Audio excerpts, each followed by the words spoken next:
Welcome back to another technical deep dive here in the debug zone. Today we're tackling a big question and breaking it down with insights from other users. Hopefully this clears up some misconceptions and helps you get the answer you need. So buckle up, stay a little curious, and let's jump right in.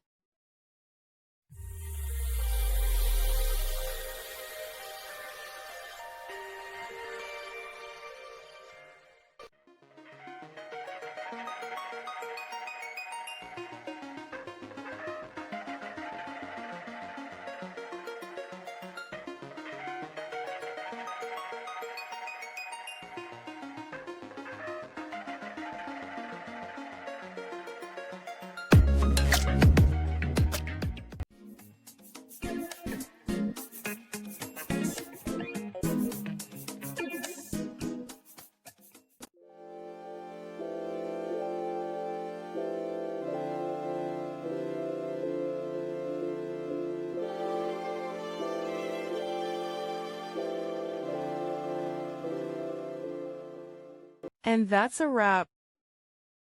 I hope you found the answer you were looking for. If you did, take a second to hit that subscribe button. It really helps out. And let me know in the comments which solution worked best for you. See you next time in the debug zone.